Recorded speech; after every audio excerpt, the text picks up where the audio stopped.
Why do you say that, Father? You aren't afraid, are you? No, but I respect some of the superstitions of others. Often they are founded in fact.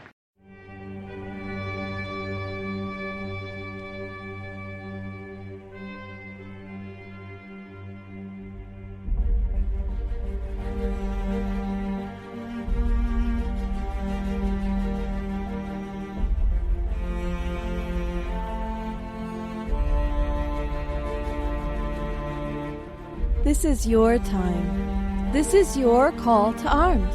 For the Cryptid Connection is your voice. I'm your host, Jennifer. And I'm your host, Stephen. Welcome to Cryptid Connection.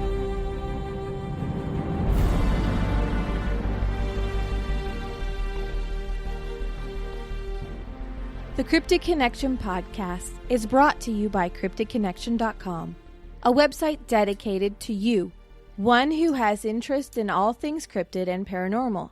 CC is a place where you can enjoy a hassle-free lifestyle and community of Bigfoot pursuit. Stop by via the internet and visit. Guarantee you will start to feel at home. cryptidconnection.com.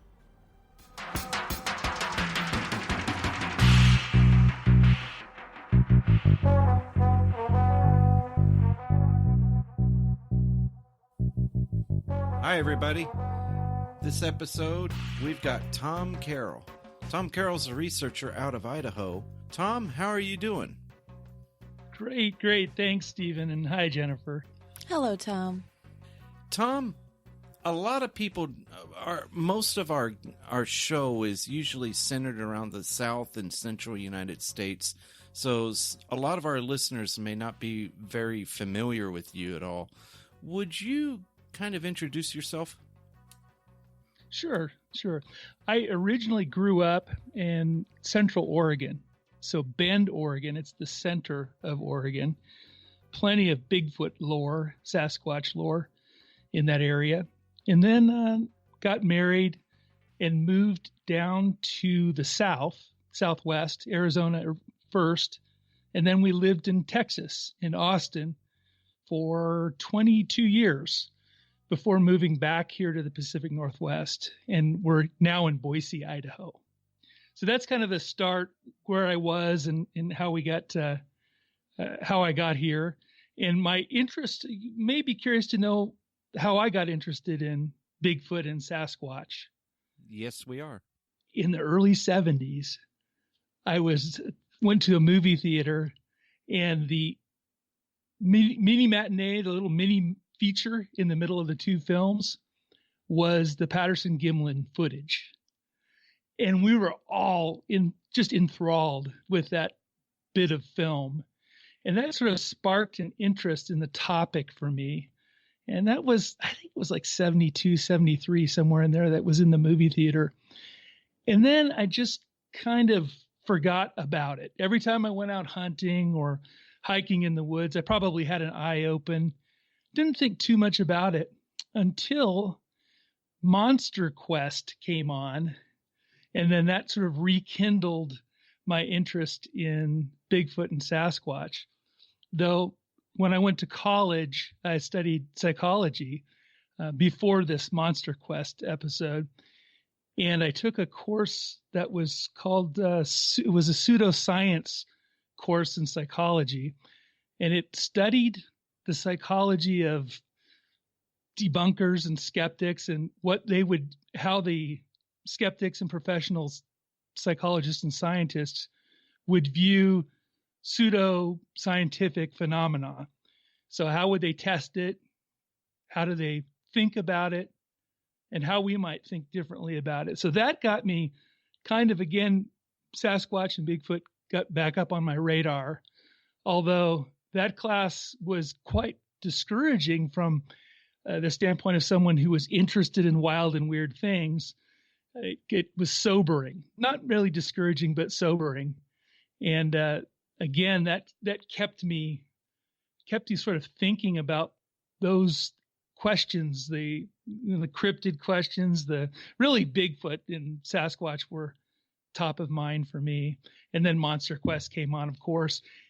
And during that Monster Quest episode, I think they had an interview with John Green.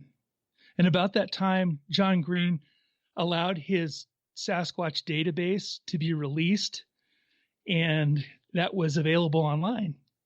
So I downloaded it. I downloaded all the tables, the back end. It was like an access database. So the interface was available on the web. And I think almost all of that, the data was absorbed by the BFRO eventually. But what an analysis of the tables revealed to me was John Green's opinion of some of the witnesses' experiences and what it was like meeting them. So he talked about their character. He talked a little bit more about some of the insights behind the stories that weren't just available on the database. And that really got me fueled up, got me excited about the topic. And what I realized were, of course, there were many people who Green interviewed who I thought were highly credible people who were woods savvy, knowledgeable about science, and they didn't expect to see a Sasquatch. So they weren't primed to see one and get excited about it and, immediately jump to conclusions. They were just your garden variety professional or your garden variety blue collar worker who had an experience and they were trying to make sense of it. That really got me hooked, got me more interested to try to figure out, well, what are these folks actually seeing? And then about 2015, we had some family health issues and deaths and whatnot in the family. And so we decided to move back up to the Pacific Northwest and back into Boise, Idaho.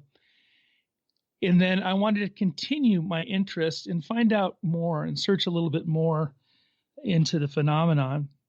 And I met a fellow here who was just a great mentor. He was not necessarily interested in the topic, but he was a retired farmer he was a wheat farmer, dry farmer from the Nez Perce, from Nez Perce, that area. And he was really encouraging of me to go explore the phenomenon, go find people who've had the experience. They'd had a Sasquatch sighting. They have had the experience of researching and thinking about Sasquatch for some time, and who might be willing to share that. And so that set me out to meet some groups, be introduced to some groups and meet some people who'd had sightings, and then have a chance to interview them and talk to them about what they had experienced. You've gone in, you told us how you got involved and everything. What was your early experiences really like going in? You had this farmer that was encouraging you, and it was kind of a mentor thing, and you started going into it. How did that evolve? Because the people that don't know today, I'm going to give a little bit of a spoiler here. You've got a nice little project. You've got a good website, which we'll get into later. Yeah, we'll be getting into here shortly. And you've actually put a lot of thought into this. And so there is obviously an evolution that's gone from where you left off to where you are today. What has been your experience? What have you done? And I guess that yeah, exactly. What have you done? Okay. So as I mentioned earlier, my background was psychology, and that morphed into training and development in corporations. And I worked for years at a consortium for semiconductor product manufacturers. And I was in charge of one of the people in charge of the training department. And what I got to do is find out who the best of the best were. And then what we tried to do was to determine what they did that other people didn't do. So what made them so great? What was the difference that made the difference? So I learned how to do interviewing, like behavioral interviewing of people, and discovering what it is that makes what they do special. So we used observation. We watched them work, watched them perform, asked them questions about their work. So I've always had a curiosity about what makes people tick, what makes them good at what they do. So that's the frame that's my perspective and the frame that I'm coming from.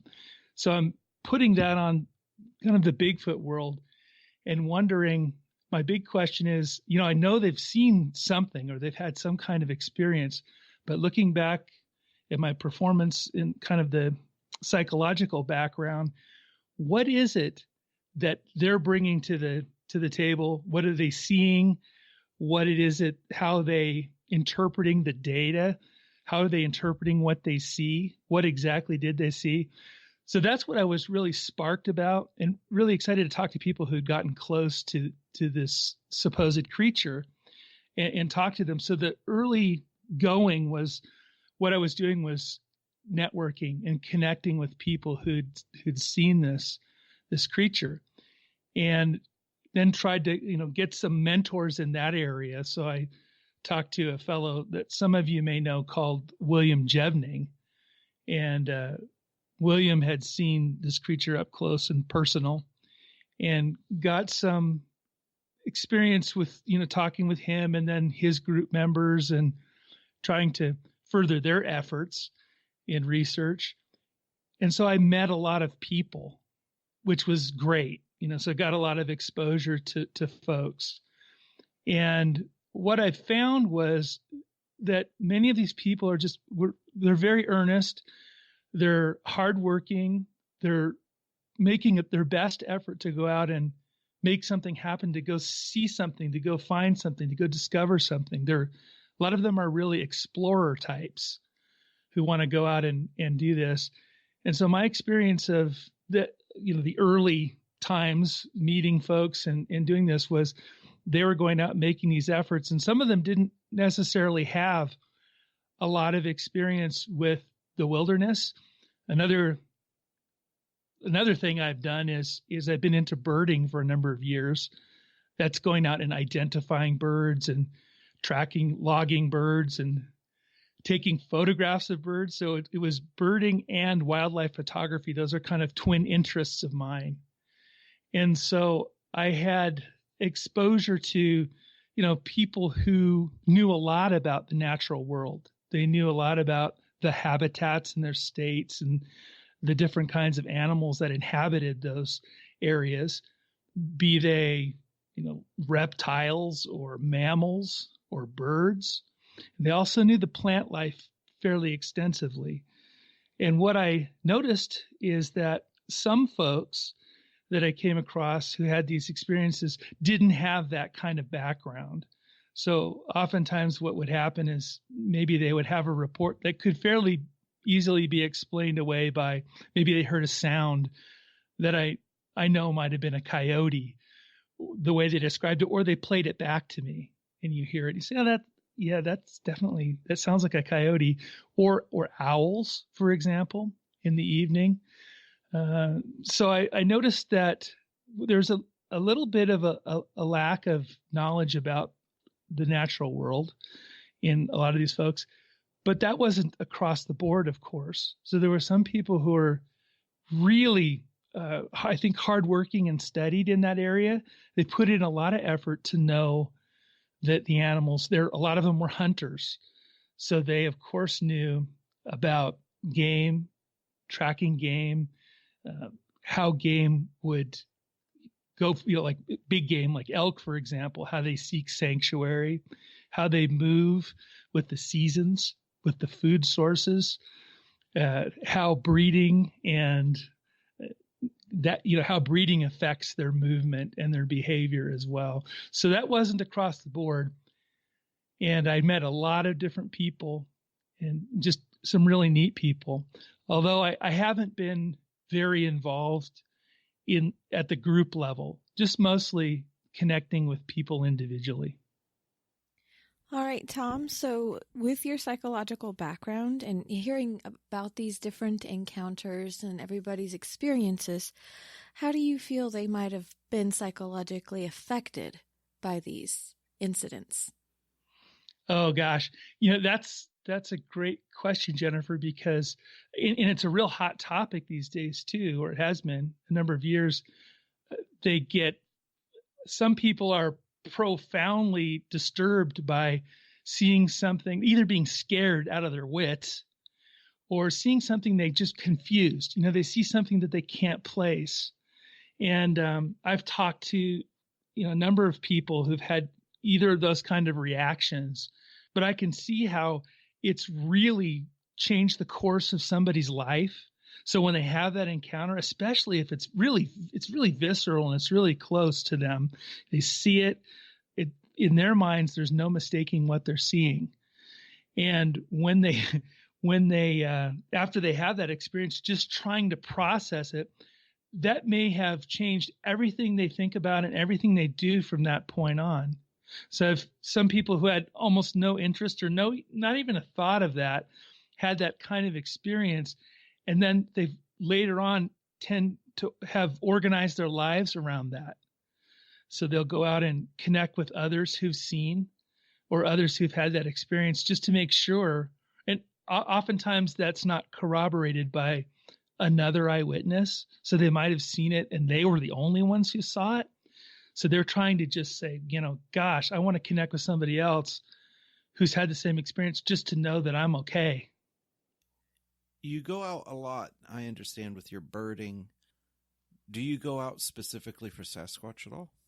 What I do is I go out to photograph whatever animals or wildlife are there and look for what's around in my environment. So that's one thing I do. And the other is I specifically go birding. So if you'll ask me, I'm out birding. And I usually go with a partner. So I have a friend who's a retired veterinarian and is my birding hiking partner. And she's just a wonderfully skeptical, sobering human who makes sure that whenever we're taking a look at what's out there, she's there to help me, to back up, help me with IDs. And again, being a veterinarian and being quite experienced with this kind of thing, she's just a font of knowledge. So that's what I normally do. It's either I'm birding or I'm taking photographs of any animals and just looking for sign. Have you in the past gone out with any Sasquatch groups or people that were looking for it? I understand you don't do it now, but have you ever? I never have. And I never have. I've dealt with and talked with plenty of people, but when I go out, I'm just, again, not necessarily going out seeking Sasquatch. I'm looking at whatever's in the environment. I do go to areas, though, where there have been reported activity, that kind of thing. Okay. That's actually really a good thing, probably, though, because that keeps you from getting any kind of reinforcement bias towards what you experience or anything like that. It allows you to keep a pretty level, clear head in the field. Stephen, I almost get the opposite, with my birding partners and whatever. They just they get a kick out of me. We'll put it that way. Oh, so they have their fun with you. Yeah. Oh, yes. Yeah. Oh my goodness. I'm their plaything when it comes to that. They think it's really funny that I would have that kind of notion that, hey, we don't know.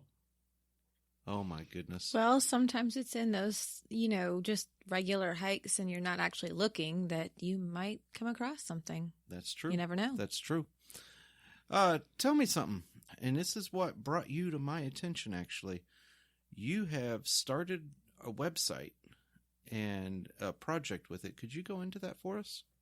Sure. I have, that's not too long ago, like just a couple of months ago, I decided to start a new site. I'd been working on a book a couple of years ago on seeing, and that whole book was a project. I had a year-long photography project where I visited one particular area every day for a year and took photographs of the animals there.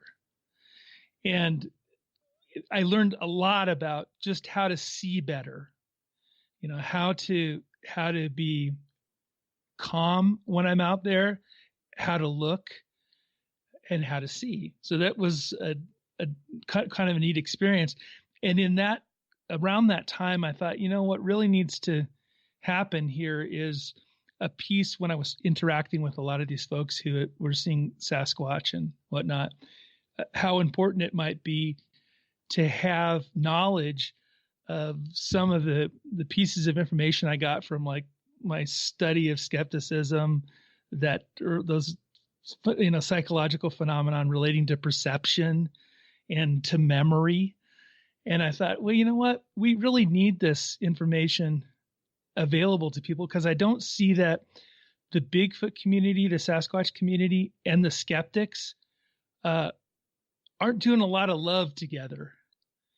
And I think that there are some skeptics, I think, who are just wonderful examples of real scientific skepticism, where they're not going to be, people who kind of deride or belittle someone who has interests that are contrary to what most people would, most scientists would accept. And one fellow is called Benjamin Radford, and he's written some really interesting pieces for Skeptical Inquirer about Bigfoot that I think are useful. They'd be useful for a person who was interested in doing research into this topic to know about. It's a skill set, just like tracking and sign or bushcraft. All of those are skills that are, navigating, map reading. Those are skills that anyone who's out looking and researching could use. It could be valuable. So are these different psychological skills.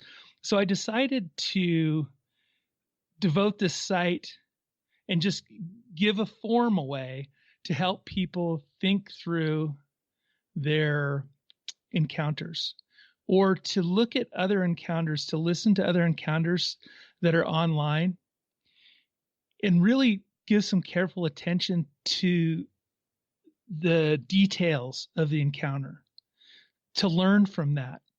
Because I think if they're able to just, carefully away from the scene, for example, just examine the data, ask themselves some crucial questions, they're going to come away learning, becoming better investigators, and then also learning how their minds might, make some errors, and then also maybe discover some things that weren't originally thought about when the person had that interview, and you could go back and follow up, do a follow-up investigation, and then maybe make a mark, do something significant with that information. So I wanted to make that kind of thinking a little bit more rational approach, give some tools that someone could use free of charge, and then and practice investigating to become better at it and to gather that skill set. So that's my intention in creating this website, which is called Seeing Sasquatch. It's not a profit making thing. It's a passion project, and something I hope people would be interested in get engaged in, and then give some feedback. And then I think a couple other projects that relate to this website are going to be, one will be looking at the competencies and skills involved in investigation and research. Although I don't have a background specifically in, criminal investigation or even formal research. I've taken design of experiments and research type classes in school. Professionally, I'm not a scientist. I'm not a researcher. Although I do have some background in that area, but I'm not a PhD or a certified professional researcher or anything. However, I think we can all benefit from that kind of thinking, being a little bit more rational, just kind of calming down, looking at what's available, thinking about the background, and then also realizing that we could share that information and really learn something if we practice.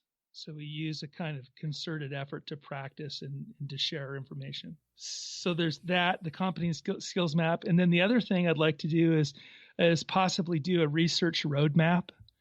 So similar to what you might do in a tech industry. And this may actually exist out there.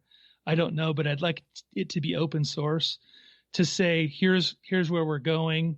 Here's some things that have been discovered. Here's the state of the state right now. And then here's some questions we're really trying to follow, to look at. And here's the methodology that we're using. And I'd like to make that, again, open source. Well, that's very appreciative. It's nice to have something out there that people can learn from. I'll tell you, I'm looking at the checklist in front of me, and there's some things I never would have thought of. It's pretty much a breakdown of before the encounter, during the encounter, and after the encounter. Mm-hmm. And just to have this in front of you while you're talking with somebody who's had an experience, it's very beneficial, because you might not have thought of who might they have been with, or what could they smell? How are they feeling? Very, very beneficial questions that would, in retrospect and going back through your notes, you can use. Yeah, great. I'm glad you thought that was useful. And I think coming to our senses, if we can do that as much as possible, that's really helpful. Because then we know, if you ask me to describe my experience and I describe it in a sensory way, then I can tell you, what do I see? What specifically did I see? What did I hear? What was the quality of that sound to me? Which direction did it come from? All of these specifics about my sensory experience, that's a lot more objective. So it's easier to say than I just had this inkling or this sense I was being watched. That is useful. Maybe, perhaps it is useful information, but it's when we start looking into the sensory details, we can all have that experience, perhaps, and then we can all look for something that relates to the senses. So I think it grounds it, makes it a little bit more objective. Oh, here, let me turn Jennifer on. Okay. Go, Jennifer. Turn me on. Okay. No, I'm really impressed with the website, because it does give you a very easy way to look up something in a quick manner, and a lot of information there, though. And in the fact that you put research, your resources, and a kind of a demo on how it might look to be done after you completed an interview, I think that's beneficial as well, because people can look at it and adjust their own way of an interview process to it.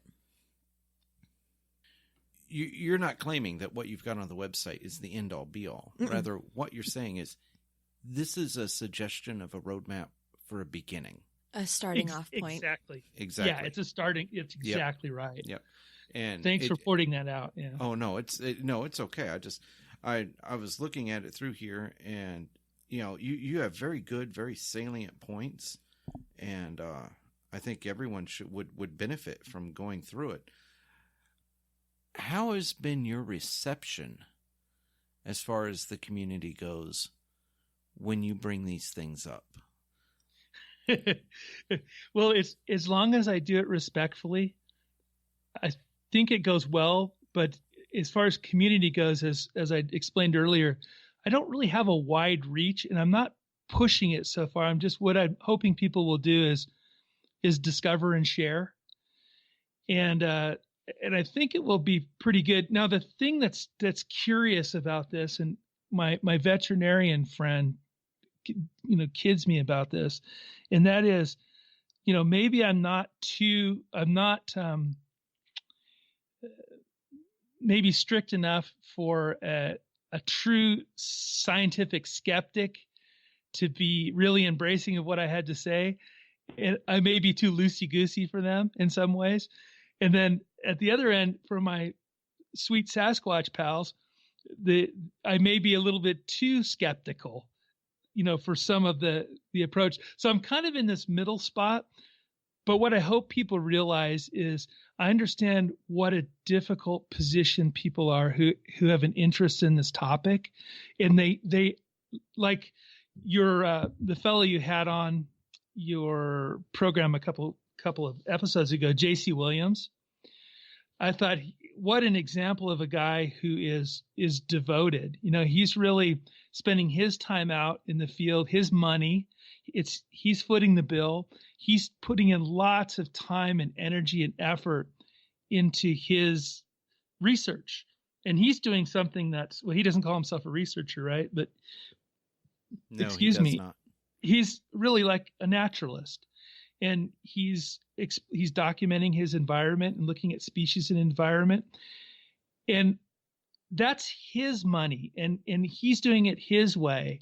But he's also making, while he's making a contribution, he's not doing it to make a bunch of money or to be famous and whatever. His motivation is that he loves natural history and he loves making a contribution to things like conservation of animals.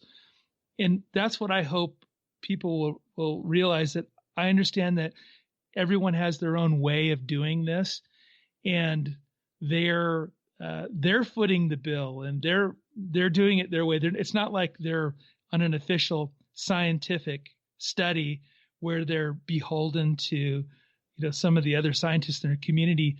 They're doing it their own way. And so I don't want to come across as being critical of like their methodology. What I'm offering is just a way to kind of maybe embrace a little bit more skepticism, but at the same time preserve some of the excitement and magic that some of the people who are involved in the activity are experiencing, and they want to hold that, and the camaraderie of what they're doing. So I hope that's what this site is putting forth. I think you're right. It does. Well, excellent. I hope that's the message that I hope people will discover. And I'd love feedback too. Like what is it that you see here that we could do to improve this, and what resources would you suggest or offer? And that would be wonderful to get some of that feedback. Well, I think it does. I think that's exactly what your website pulls off. It is an unfortunate side effect of Bigfoot in particular, but cryptid research in general. We have realistically an unusually high bar that I think is put on us by the scientific community. Especially, just the topic does. And so there is kind of an uphill battle that I think some people rightly can complain about, saying, hey, this topic is not taken seriously. There's a lot of baggage that goes into it, along with, anytime the scientific community or even the skeptic community comes in and is involved. And I think that you're on the right track of, hey, let's start reformulating this. Let's start looking at this from a slightly different angle. Let's apply these different things. And that can only benefit the community as a whole, that especially the individual researcher who's out there doing what they're doing. Because, if you ever come across something that is actually important, these little details are going to have mattered greatly if you did them in the beginning. And that could be the major stumbling block if you had not done something like this. And so I think you're accomplishing a very good goal. Yeah, we appreciate the unique research method that you have applied to the field. You give people a beneficial method of looking at it in a different way when they are out in the field. But you did all the work to get that together. So it's nice to see that. And I'll be perfectly honest. You said one of my favorite buzzwords, open source. Absolutely. Yeah. that Oh, is good. something that does not exist enough in this community, is the mentality of, I'm going to put this forward and everybody can use it. Yeah. That's, this community does not, the egos that are often involved don't often play well in the sandbox. And so to have someone who is coming up, trying to apply a rational approach, trying to generally benefit the community and be a positive influence, and then to say, hey, this stuff is open sourced. It's here for anybody who wants it. That says a lot. And the community as a whole would do a lot, I think, if they could emulate that more. Mm-hmm. It's not often seen. Once people get something together, the next thing you know, they've put a book out. They're charging $20 or $25 for a copy. And that's always not a bad thing, but it's nice to be able to go play in the sandbox and not have to go find quarters in there and expect to find quarters in there. That's exactly right. There, so to speak. Your evidence, yes, that can be proprietary in my point of view, but your methodology, absolutely, yes. That one should be transparent and wholly available. I think that and furthermore, I think the community in general needs to come to some sort of an agreement on methodology, and there is a movement towards a more scientific based approach to it. I mean, Tom here is a perfect example of that. Now, I'm fortunate too, though, that I'm not spending huge amounts of resources and time in the field. And so I could understand, just stepping into the shoes of someone who spends so much time in the field and they're so invested in finding something that, that could be such an expensive hobby, such an expensive experience that, like you were saying, I think, Jennifer, just a second ago, it's not necessarily a bad thing if they're charging for some of the, some of their findings and to take people out on an experience and to be able to fund that. I could understand why they might charge for that, but like I said, I'm in the position too that I'm able to just to give this out. And like you said, as you all said, the importance of making the methodology transparent, I think is really important. So good. That's coming across, and it attracted you guys, and you have shared with me, and you've done some really good work with the podcast that you've been doing, and even your kind of humorous approach. And who's the young guy that goes out and comments? You're talking about Logan. This is Mr. Kraft. Logan, yes. Our associate, Mr. Kraft, yes. Yes. Yeah, so I think that's brilliant, too. Oh, what is it called again? He calls it Logan versus everyone. LVE. Versus everyone. Mm-hmm. Yes, LVE. Well, what's so lovely about it is it does it introduces some humor, and it's got a kind of humor. And I think it also focuses on allows him to talk about important issues. Yes, it does. It does. For those people who are listening who don't know what we're talking about, and I'm assuming that's most of the people that are listening to the podcast version of the show, we have a YouTube channel that we also produce this show on. We also have started carrying a separate series called Logan versus Everyone. Logan is our moderator on Cryptid Connection. He started out, he was just the fan that wouldn't go away. We've adopted him. We have adopted him. And we discovered one day that he had some talent with a camera. And Logan he's one of these people, you're going to love him or you're going to hate him, but you can't deny he has charisma and personality. And he tells it like it is. Oh, yeah. Logan's one fault in life is Logan probably is too honest. Yep. He will just tell you what he thinks. And it's very enlightening. And so we've started carrying this show. Logan creates the whole thing.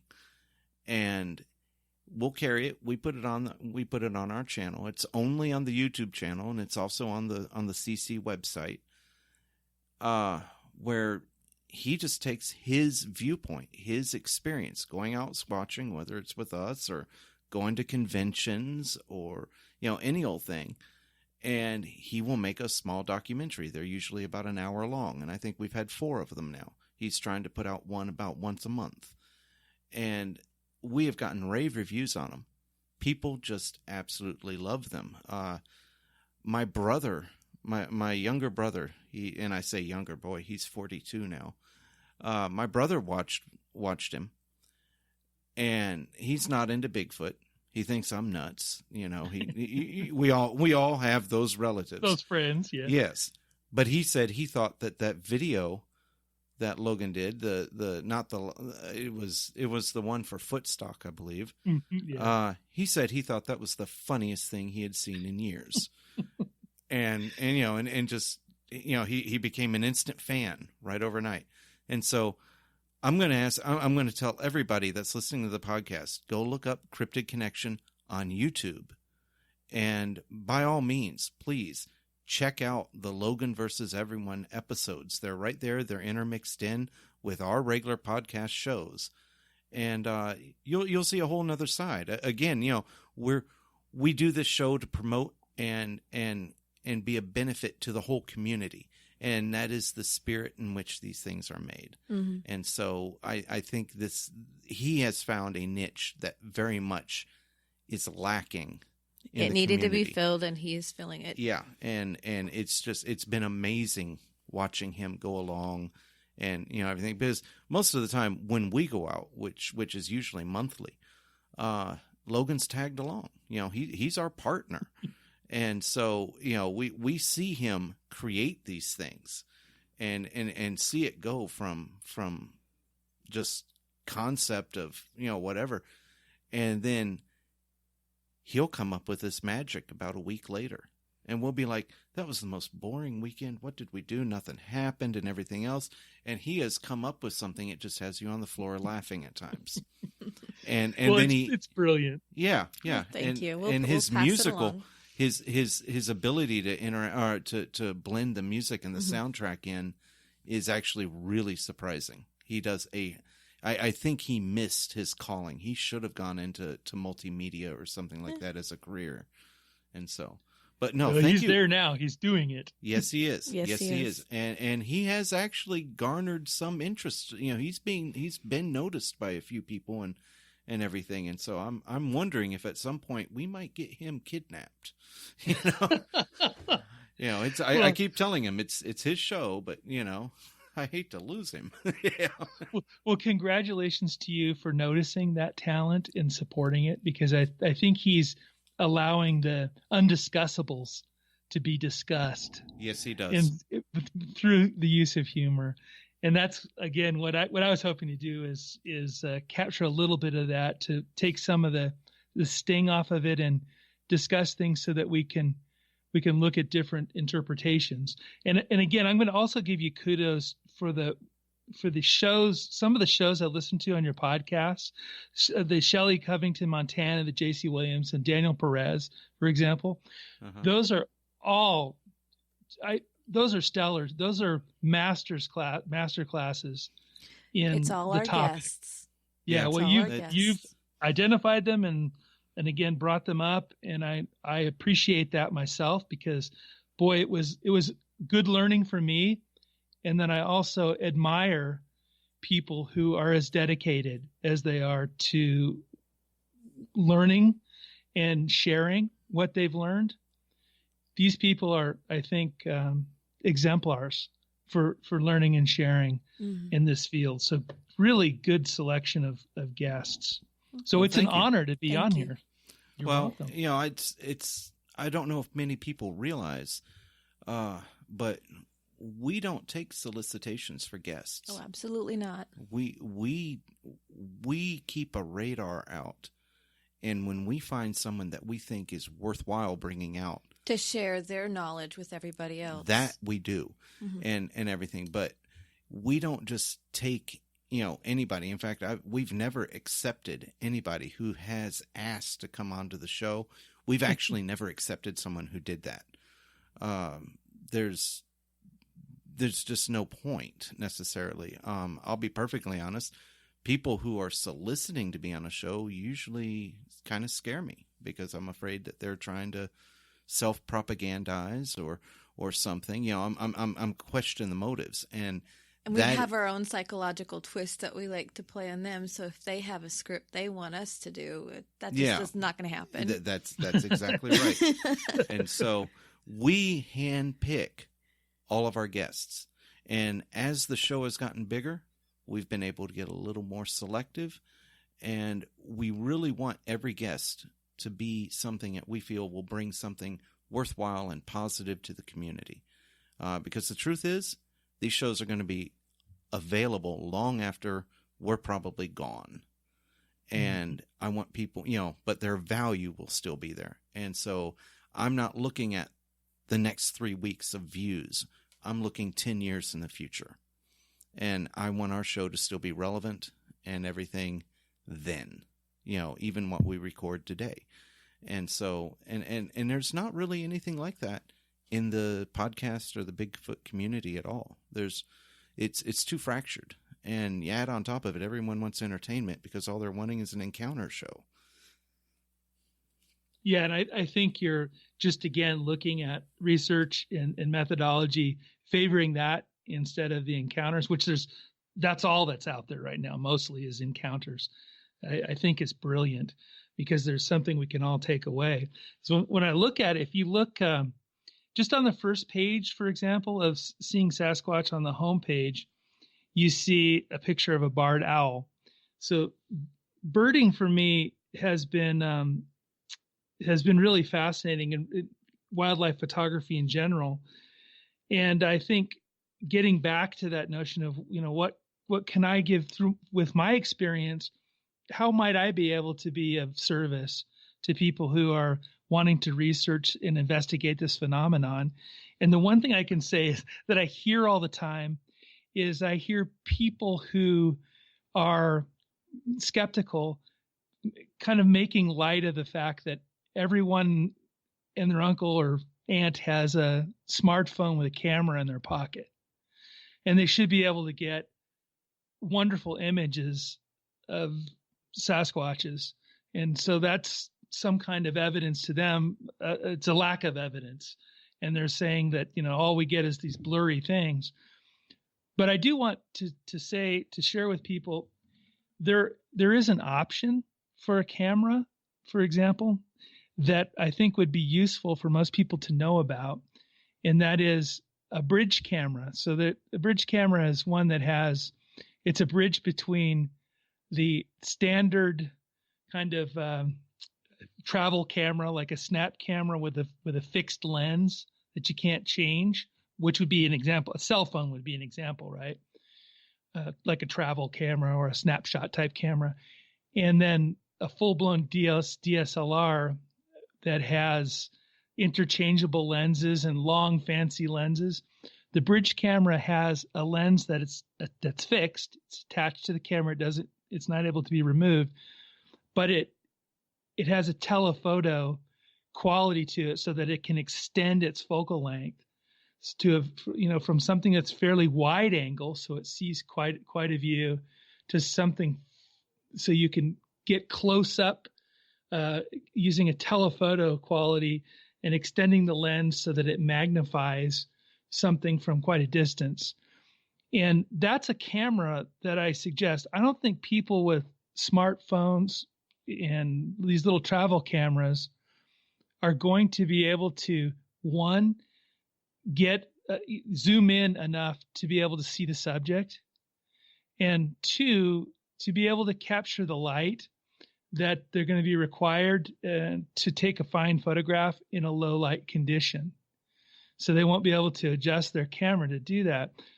And then I guess 3 is to have video at hand. So you can just switch and take a very zoomed in video while you're taking photographs with these bridge cameras.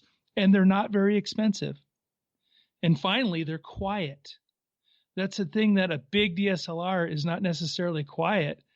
I think if I were out in the field and, well, I know from, bird photography, of course, that some birds are very visual. So they get nervous when they see you move around a lot. But you can also, some are very hearing sensitive, like owls, for example, are hearing forward.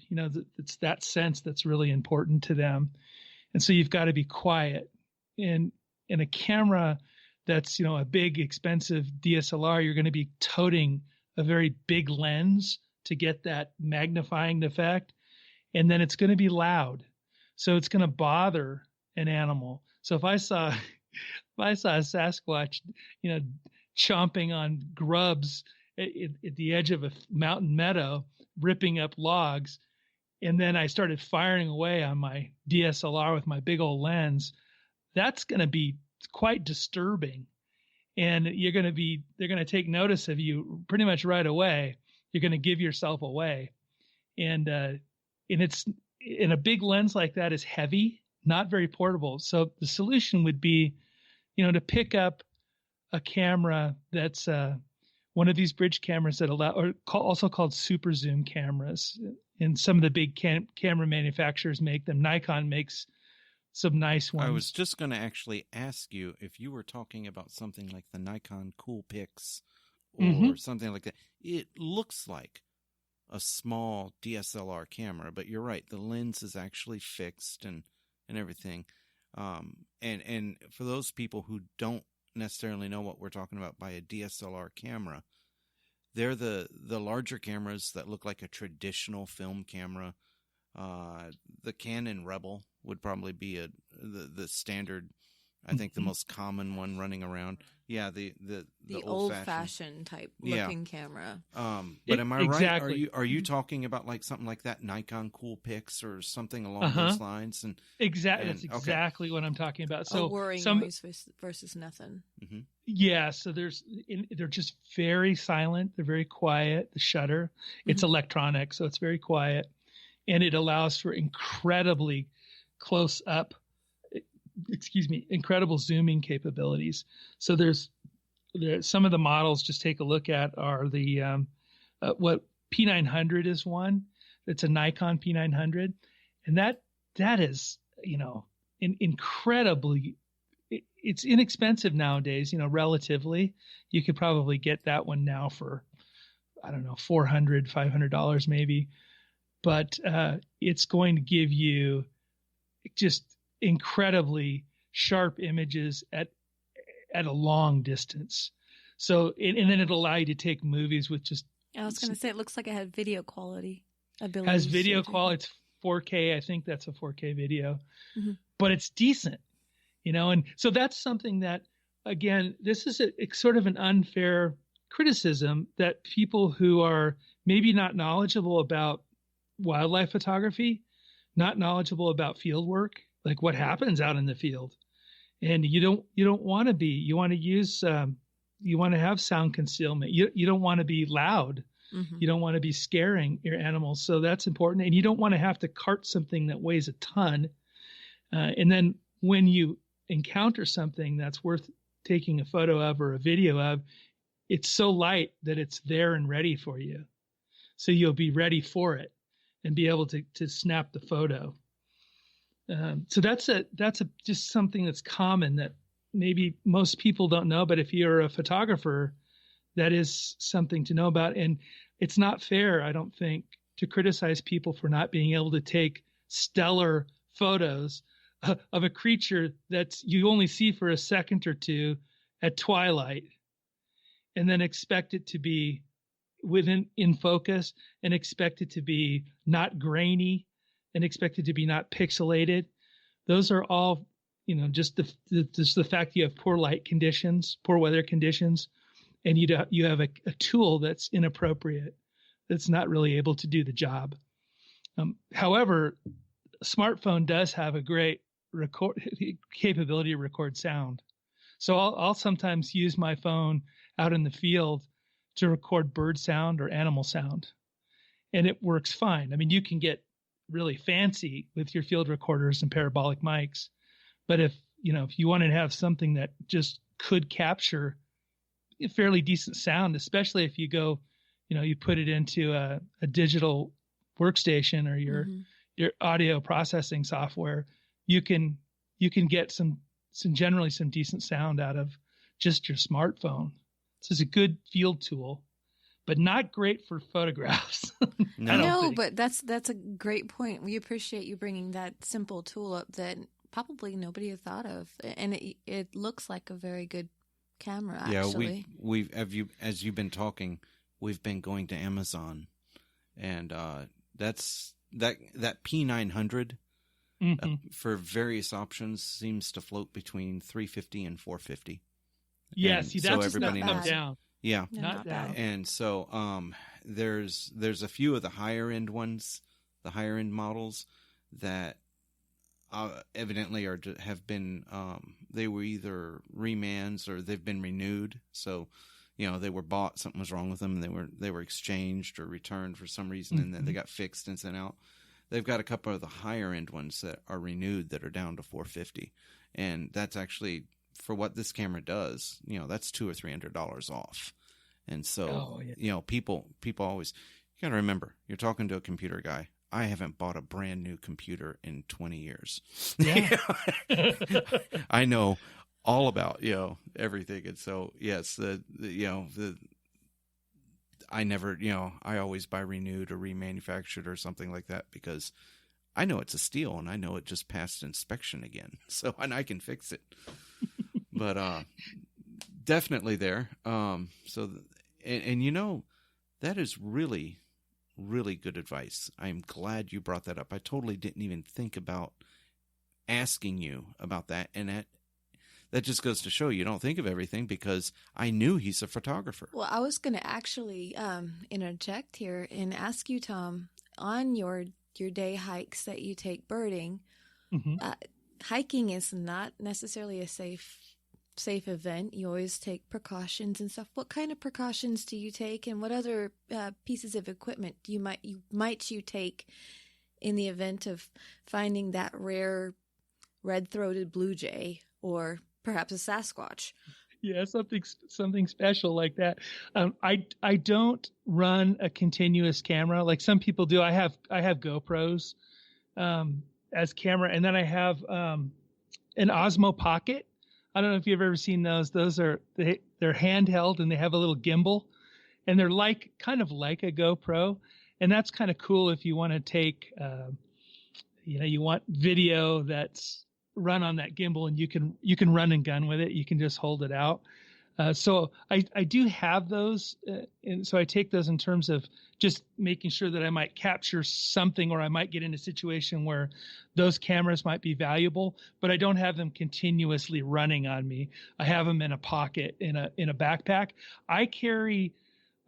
There's few things I do. The first is I'm familiar with the area I'm hiking in. So I know what some of the hazards are. I know if I'm going on some really steep areas that I know where the cliffs are. I know where some of the nasty stuff is. So I'm not necessarily bushwhacking all the time. I may go on game trails though. I may walk game trails fairly frequently. I have a map. I have a compass. I have a GPS. I have bear spray. Although I don't necessarily, I'm not always in places where there are bears, but there are cougars, and the bear spray is also effective against a cougar if you had to use it, other than just getting big. I try to, let's see some of the other things I have. We have some snacks, some food, some water.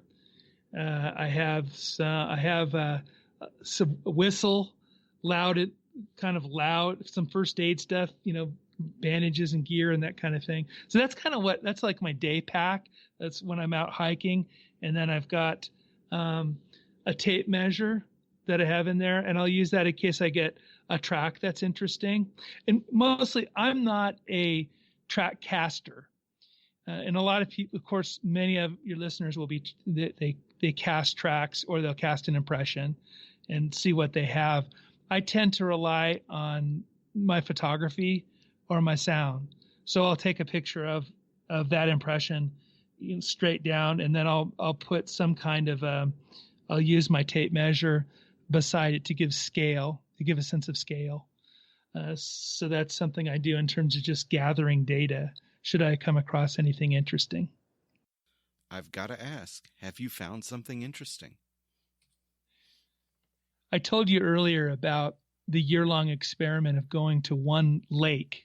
I went there every day for a year to take photos of whatever animals showed up. And what surprised me is this particular area is fairly urban. It's only a mile from my house. I could walk there. And I saw incredible variety of species that I had no conception that they would be there in this 70 acres, that they would just show up. And it's not too, fairly close to the Boise River. So within, I'd say about a mile and a half from the Boise River. And some of these animals would come up that river corridor in that riparian area, and then they would go through the fields and then make their way into this area, this little lake area where I was photographing. But what that says to me is that you just never know what's going to show up. And I mean, I've seen huge deer in this area. And again, it was just a matter of me being persistent and showing up every single day, or have seen birds that I didn't think would be there. They shouldn't be there, or they haven't been recorded there.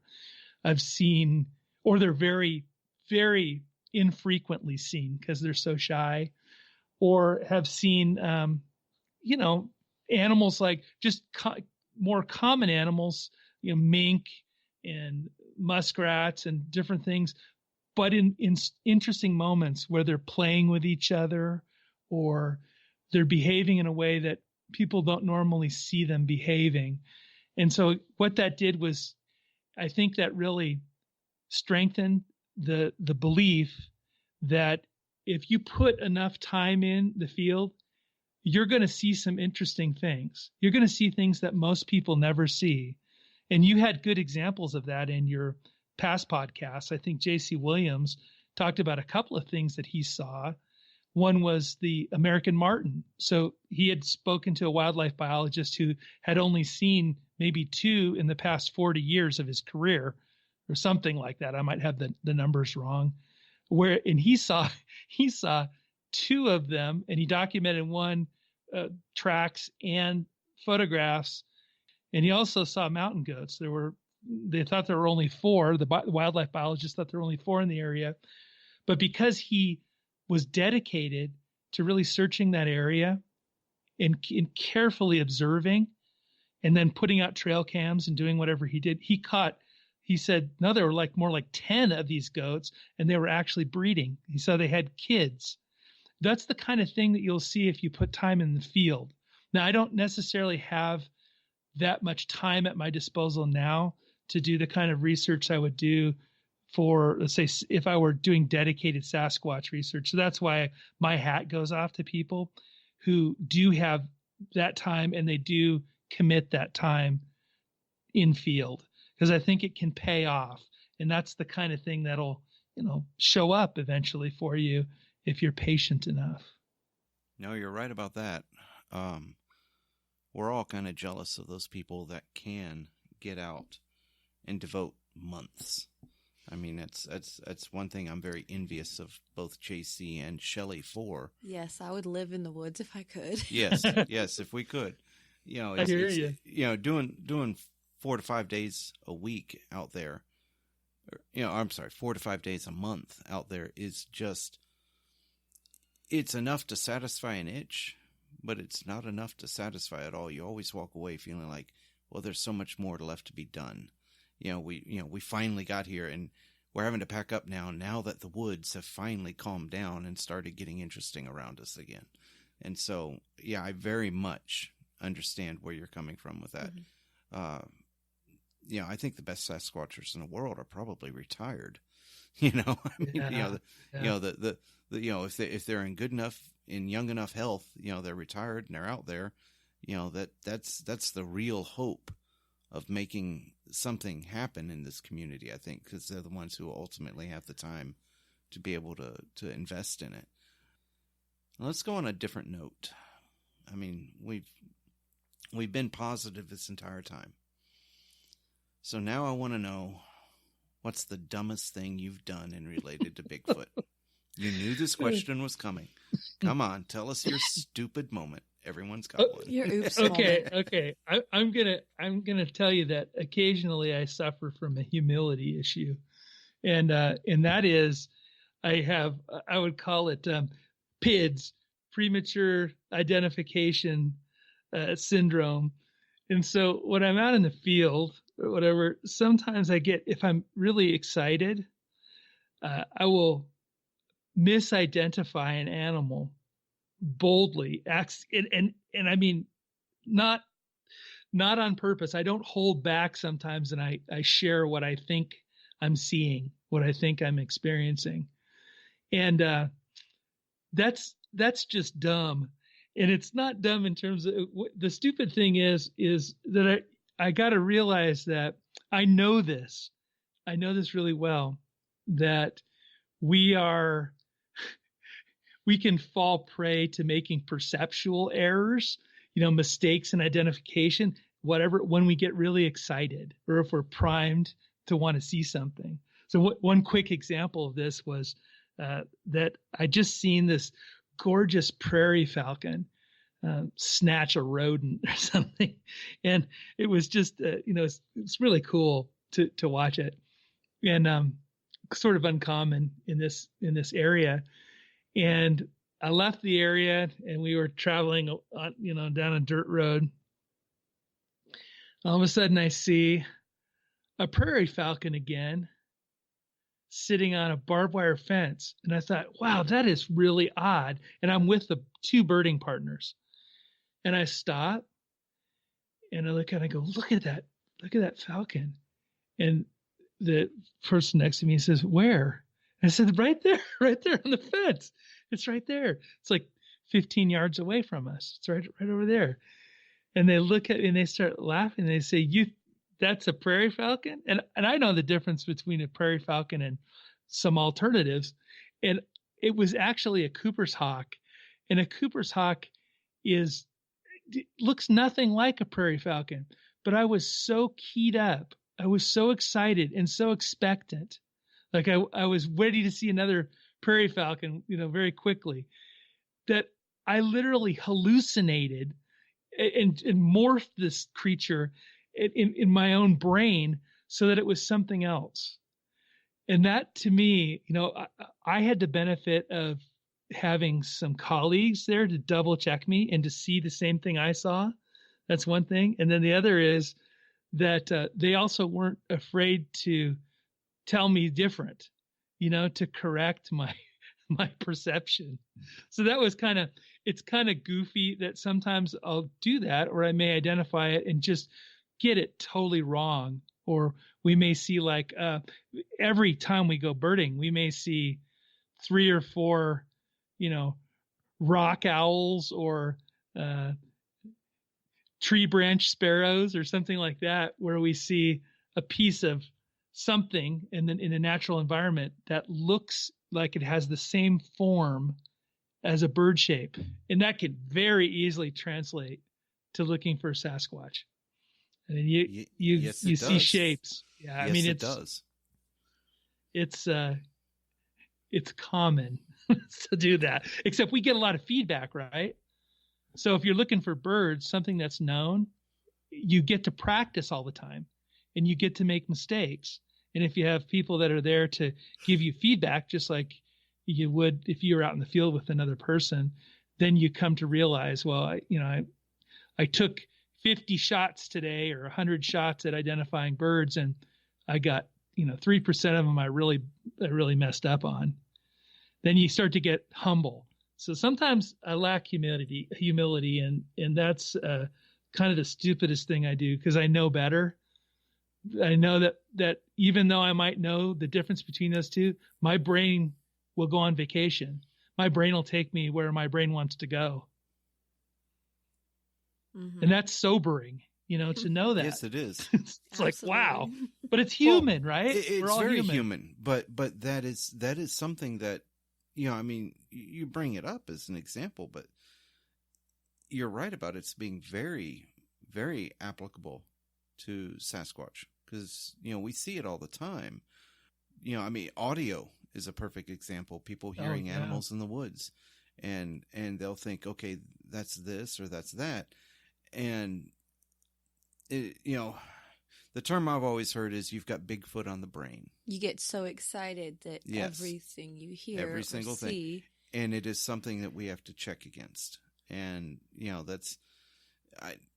it's not meant to be a poop on the party. It's just, hey guys, we need to have a reality check. And even if you're in the right mindset, you just demonstrated, you just told a story that's, that said that, hey, even in the right mindset, you can just totally blow it and not realize it, because for some reason your brain didn't process what you saw correctly. And, and observation is a very fallible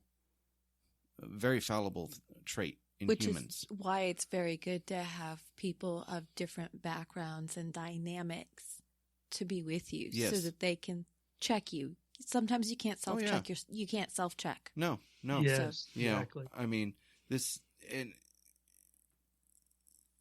it's just extremely relevant. And so, I'm not actually gonna let that pass as the stupidest moment, in Bigfoot for you. I understand it may have felt awkward and everything, but I think it's a very salient point, and we all need to be aware of that. Well, I'm kind of, I pull stupid moments often, but the kinds of stupid moments that you might have are things like forgetting things that are important. Yes. That's common. So it might be, oh man, I forgot to charge my battery, or I left my battery on the counter by my other set of keys, something like that. So that's not too uncommon. I do have a sort of a checklist and kind of a bug out, like I said, kind of a bug out bag.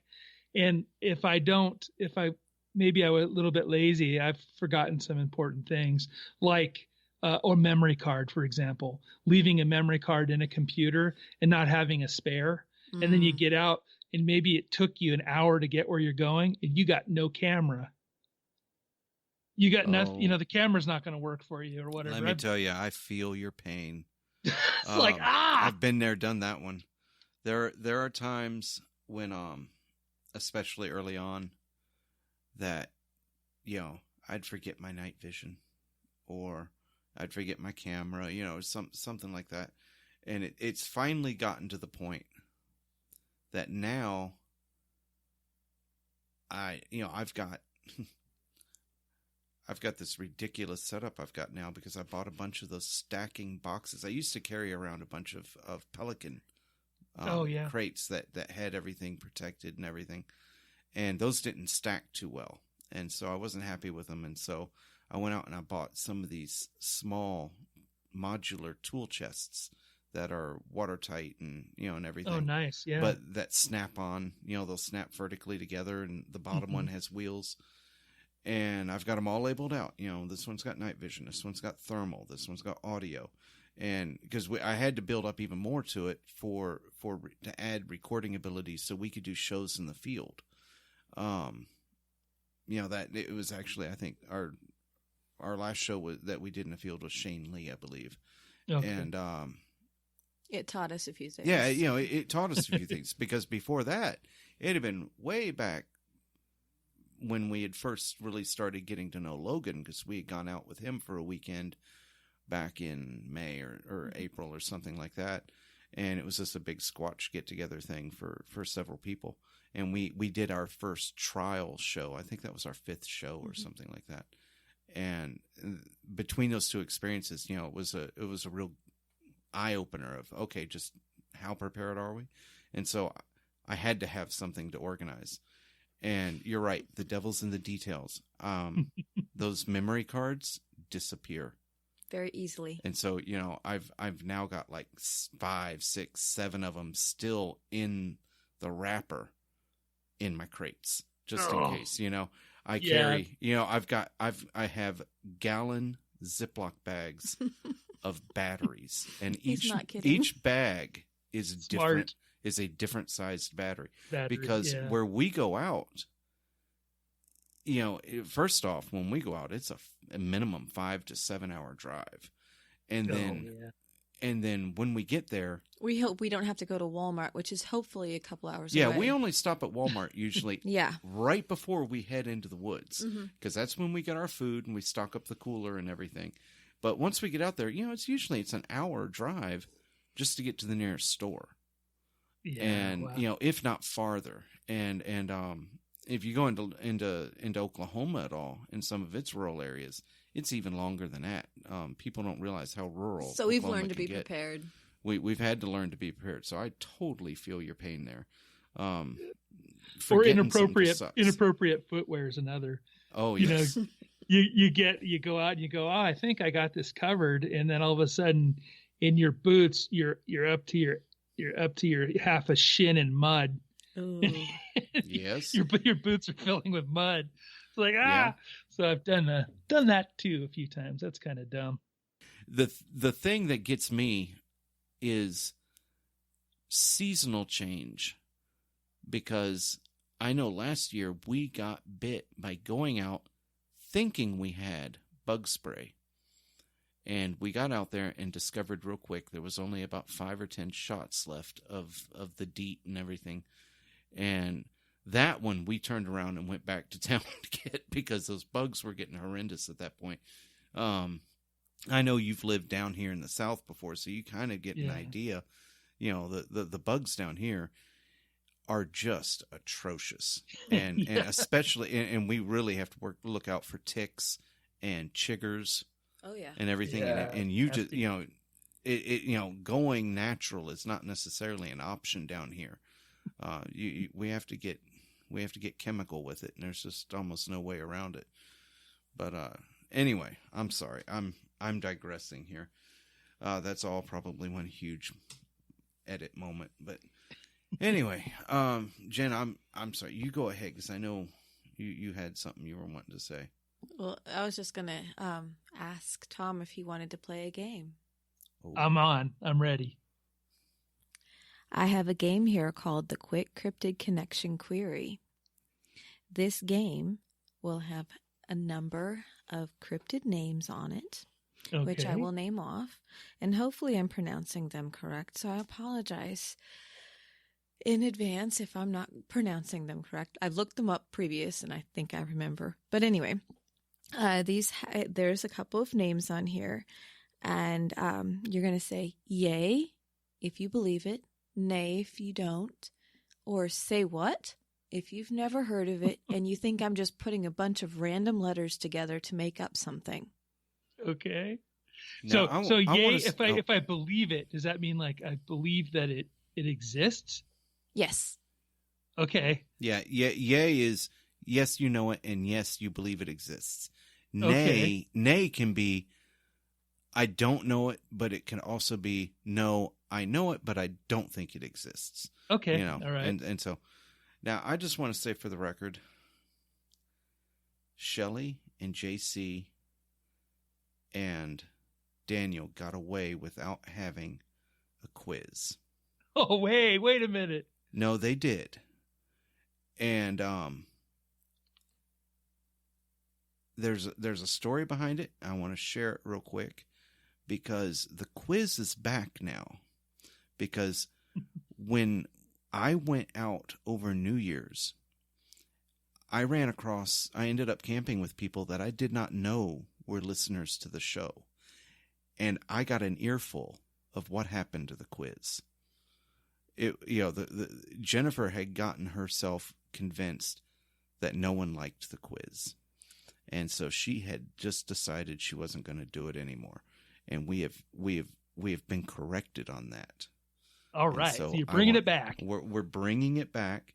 And so per listener request, Jennifer, would you please humiliate our guest? To finish what the quiz has in it. It's got the list of cryptids that I want you to say nay, yay, or say what. And in this, I have 3 Easter eggs. One Easter egg will be a former cryptid, now known, true, scientifically proven animal. The other one will be a Bigfoot cousin. And the third will be a local cryptid from your area. Can you identify it? So you have 3 Easter eggs to listen out for. Are you ready to play my quiz, Tom? Lay it on me, Jennifer. Let's go. Chimeras. Nay. Saber-toothed deer. Nay. Potboa. Say what? San Clemente monster.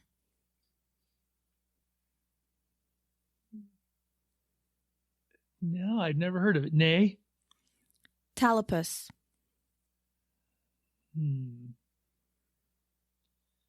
That sounds like... I'm going to say yay on that. Dover demon. I've heard of that, so I'm going to say yay that I've heard of that. Coanito. Coanito. Nay. Nimeragar or Nanumbi. I'm going to say nay. Hellhound. I've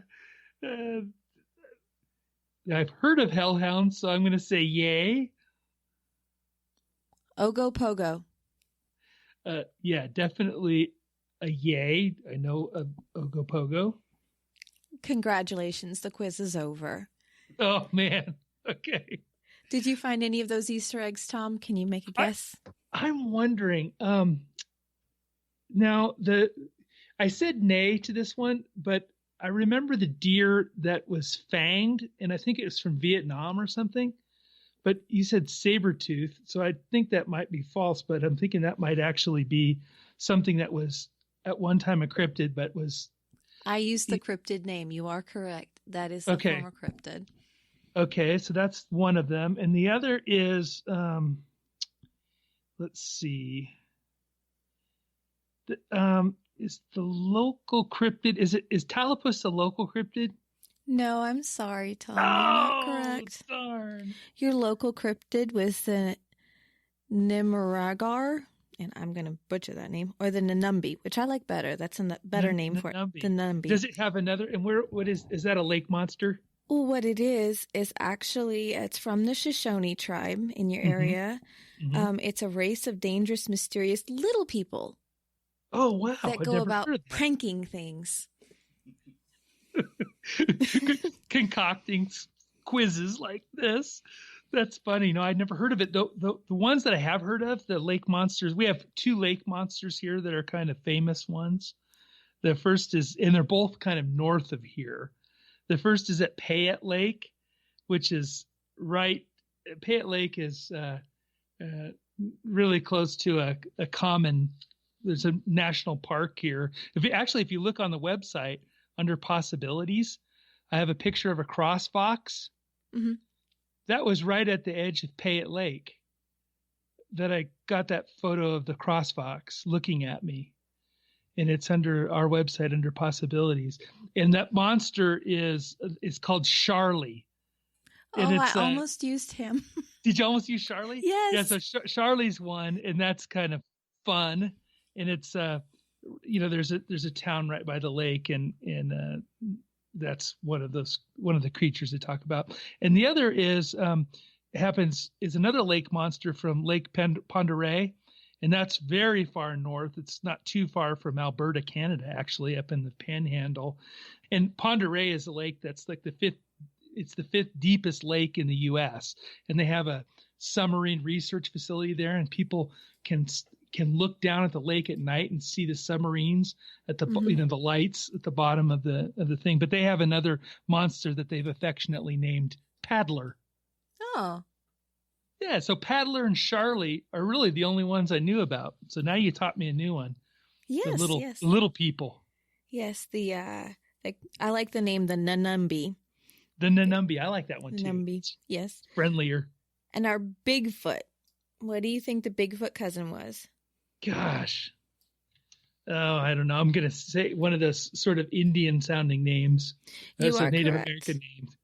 It's actually from the Wenatchee Indian tribe. And what's that one called? The Coanito. Coanito. I didn't know that. Yeah, it translates to night people. Oh, that's interesting. Huh. Mm-hmm. Not to cut you off, I apologize, but No, that's cool! okay, I've learned some things there. This has gotten me curious here, because I'm looking at Lake Pend Oreille, Mm-hmm. and I never realized that's actually how it was spelled, or rather how it was pronounced. And that's bad because I used to live in Washington. Yeah. But I always wanted to say Pend Oreille, but let's see where, and I just. Oh, that is close to the border, isn't it? And it's huge. Yeah, it is. It's like, I mean, it's really deep and like it's over 40 miles long. I think it's quite long. I'm trying to figure out here where Okanagan is, because as I know it's right around there somewhere. And I see it. I see it. And Okanagan is where Ogopogo was supposed to be, which was one of the ones that she Ogopogo's there, mentioned. yeah. And it just made me look. And am I right? See, there is a theory that they are all connected in some way. The lakes with these lake monsters. Yeah, it's Pend Oreille is a couple of hundred, about 200, maybe 150 miles, 200 miles east, because Okanagan is actually literally north of central Washington, just right across the border. And so you've really got a mountain range between it and Lake Pend Oreille. But that had made me realize, he's talking about two different that he knew of, that were lake monsters. Yeah, and there's also Priest Lake, which is north of Pend Oreille. I see Priest Lake right here. Priest has a lot of sightings. Like if you'll in that area, in that Panhandle area, there's quite a few sightings, and of Sasquatch in that area, around the Priest Lake area, especially. Wow. Yeah, I just find it interesting that you get all these long, deep mountain lakes. Mm-hmm. And that's what Lake Champlain is a long, deep mountain lake. Yeah. And just as a side note, I find it fascinating that you have those being restricted to an area. Champ isn't. Champagne's on the other side of the continent. Oh, yeah. But the fact that you mentioned those two, which I had never heard of, actually. And then I knew of Okanagan, that was up there. And I mean, these are all within the area of a state, an average American state, and there's a little bit in me. It says, well, the old thing of, land subsidence and glaciation and the water, the waters would recede and, did things happen because, I don't know, maybe there is something to it. It's weird when you look at a map and you realize physical relationships. And so, yeah. Anyway. Well, Tom, I have a graphic in front of me that I was instructed that we wanted to go over a little bit. It has somatic samples, live animal recordings, tracks and sign, and eyewitness accounts. And with your permission, I'd like to post this on the podcasts. Oh, yeah, certainly. And I'd be happy to. I'll write some things up too. I had started on that one, and I'll give you a couple of paragraphs about that for the site. Wonderful. Thank you. Yeah, that's a rework of, there's a skeptic, a paleontologist called Donald Prothero. And he's kind of interesting. He used this kind of a layout like this. I've made it my own, but he talks about this in terms of standards of evidence is what he calls it. Mm-hmm. And I just have it as a continuum of evidence continuum. But his idea was, he had best possible evidence, so-so evidence, crummy evidence, and not evidence. And he called eyewitness accounts not evidence. Mm-hmm.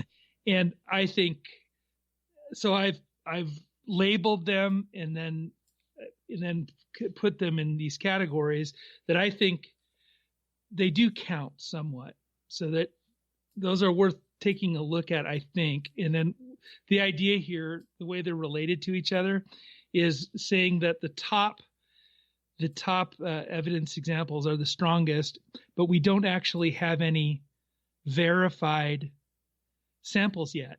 Okay, mm-hmm. We don't have a live animal. We don't have a cadaver or a body. We don't have any verified blood, bone, hair, or scat samples, that have come up and they've been able to identify anyway. So there's none of those, but those are the very best types of evidence. And mm-hmm. then going down, I mean, you have movies, photographs, for the recordings. That's great because you've seen it. So not only you've witnessed it personally, but you also have, some other recording of it. You have an artifact, some kind of a record of that. Mm-hmm. And then track and sign, of course. Now, the thing about track and sign is that can be easily misinterpreted if you're not expert. And so, for example, Jeff Meldrum, and I have it on our website here, there was a fellow who was a journalist who wrote a piece about the passing of Ray Wallace, the known hoaxer that made the Bigfoot tracks in Northern California and up around the logging area. But what he didn't do, and when he died, he had all these, he had some shoes with big footprints, and the family let it out to the journal, to the news media, that the father was a hoaxer, a real practical joker. He's the guy that was making all the tracks. And then so this journalist picks that up and just dismisses the whole topic out of hand, saying that, all tracks found in that area were from Ray Wallace. And Jeffrey Meldrum just gives a very thoughtful reply on a podcast that isn't necessarily the case. And if you had spent as much time, or you have as much knowledge as he has of the specifics of a track, he says you could, of course, make a case that these are from an extant creature, from a real animal. Mm. And it's just that you need to know your anatomy, and you need to understand a little bit about the way the track is made to make that identification. And to throw it all out is really kind of irresponsible. So that would be an example of where track and sign, for most people, they say, lots of people have hoaxed them. Lots of tracks made, tree structures or whatever that are hoaxed. But if, again, with the proper knowledge, that might not be the case. And then, of course, eyewitness accounts is what we always get. We have tons of them, lots of them. But what they do indicate, if you have enough of them, that something might be going on in that area worth looking at. It reveals patterns. And there's a show on television right now that I think it's Expedition Bigfoot, or is that the right name? I don't know if you've all seen it. Big Expedition Bigfoot, I think is what Bigfoot, yes. Travel Channel. But what's interesting about that is their approach. They use eyewitness accounts, I think, in the BRFRO database, and they just applied some kind of, I don't know what their algorithm was, but there was some kind of algorithm that just said, hey, when are we likely to see something based on the what season, for how long a period of time, are there many accounts that would point to that area and that time period. And so that's how they focus their research, on that spot, on that time, based on the data. And eyewitness accounts were the data source. So I think, there's some validity to that. And then also just, I don't know about how important it is to have whether the data match, because there's so much information out there about what a Sasquatch looks like. Everyone says they're 8 feet tall. It's like, I know, because it's difficult to judge height in the field. Mm-hmm. it's really hard. It's hard for me to judge distance and height, and it also find details if the light is low. Okay, so those are some really difficult things to do. Unless you went out and physically measured it, like you knew you had somebody stand by that tree, you measured that tree, or you had an image of that, and you knew that tree was a certain height. That way you could verify it. So anyway, all this does is lay out the data. And what I wanted to emphasize is 2 points. One is it's really important to have corroborating evidence, and that's what corroborating evidence is. Just evidence that supports the story. So whatever it is, if you have the sighting, then if you have track or other sign that you can link to the sighting, that corroborates that. That's corroborating evidence. And these lesser forms or weaker forms of evidence become very powerful and strong if they corroborate, if they link to each other and they support whatever it is that you're hypothesizing. And so that's why I wanted to show this and say, yeah, it may not be that you have the best evidence in the world, but if you have several pieces of evidence and they link together, that's important. That's the first thing. And then the other takeaway from this is everyone thinks you need a type specimen. And I believe a type specimen is the sample that they use, right, to classify an organism. And they need that so I guess scientists, when they want to classify, they're going to use that as the example of the species. But the thing is, I think it's important to have that eventually. But I think we don't need to get ahead of ourselves, because that also encourages people to do things like go try to shoot a Sasquatch, or go try to collect all sorts of DNA samples that they suppose to be related to coming from Sasquatch. That's an expensive endeavor, like a crazy expensive endeavor to do that. And it hasn't been fruitful so far.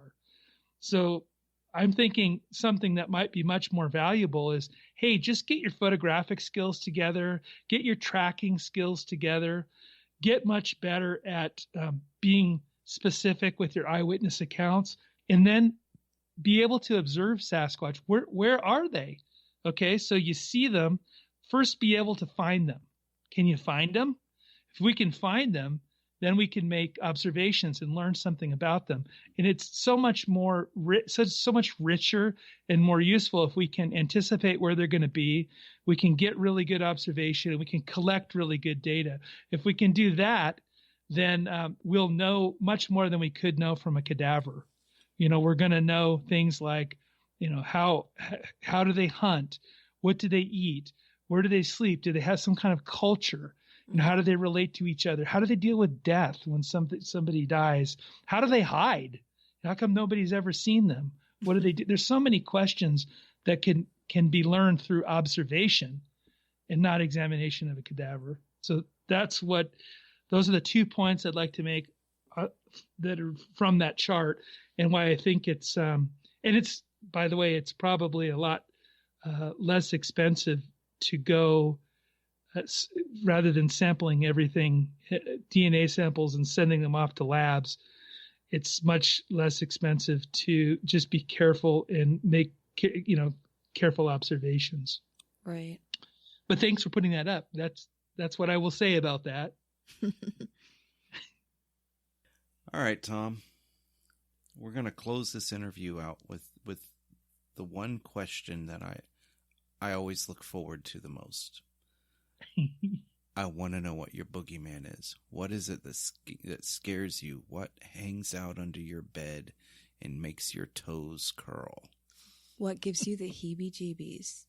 That's right. Okay, honestly, it would be hearing. So auditory stimuli are really important to me. It would be being screamed at by a supposed Sasquatch at night. And I've met several people who've had that experience.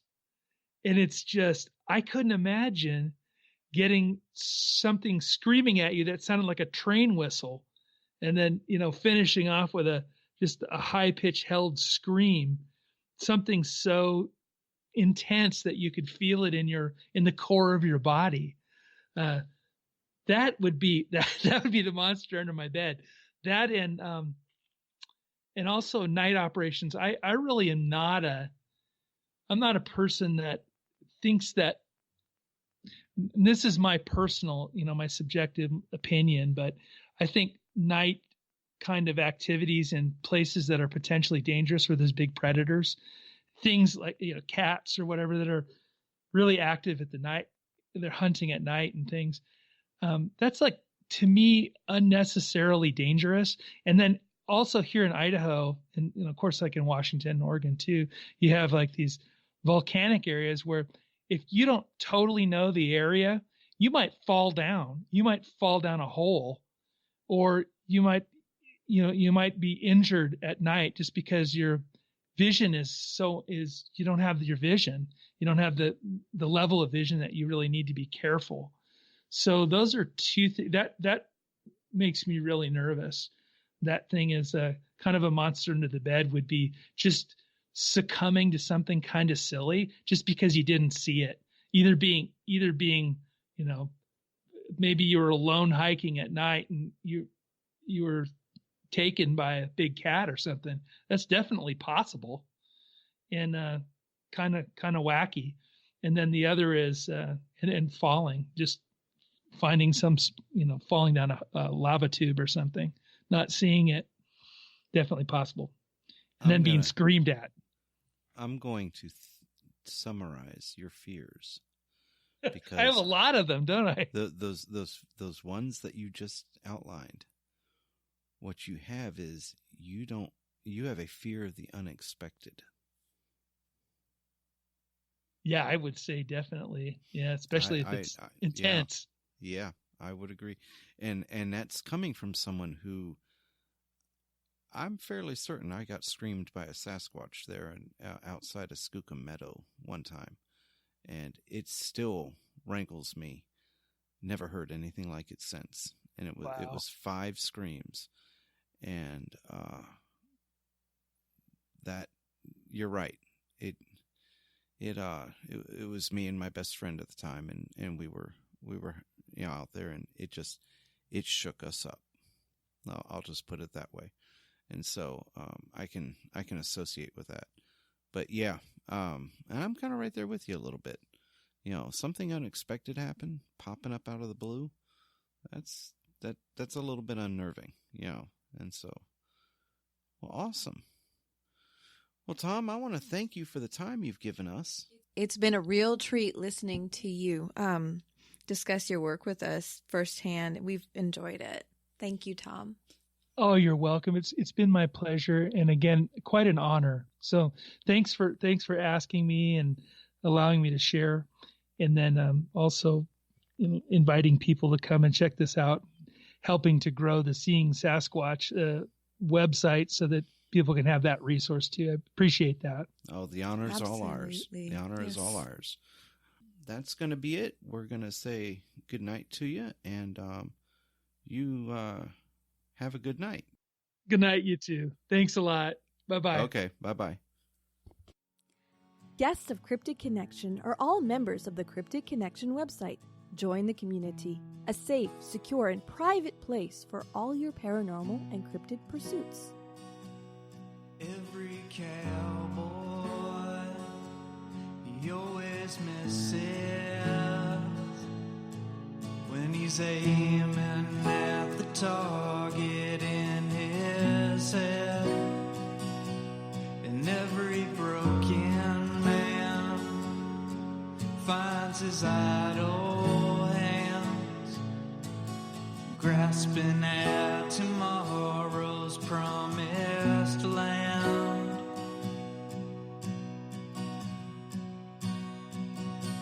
And I've been thinking about running, and I'll get out on the town just for myself. And that's when I saw her, and she looked right through me. And when I said I do that day, I really do.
that plane touched down on that island town, I knew that my life's work was in their hands. So I started digging wells of water, and I'm a hero in their eyes. It's clear to see.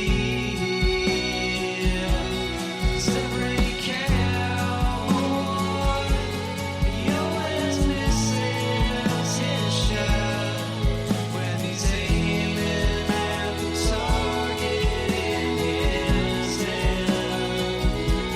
And every broken man finds his idol hand, grasping at tomorrow's promised land.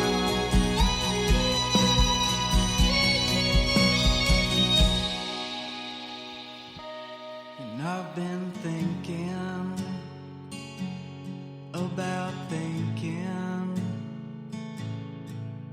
about the time that I have wasted sitting here. 'Cause I've been thinking that all this thinking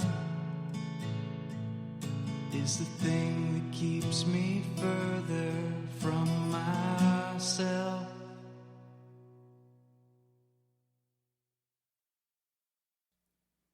The music and soundtrack for the opening is from Epic Film Score by Alex Kaskin. The closing credits are Every Cowboy by Cellophane Sam.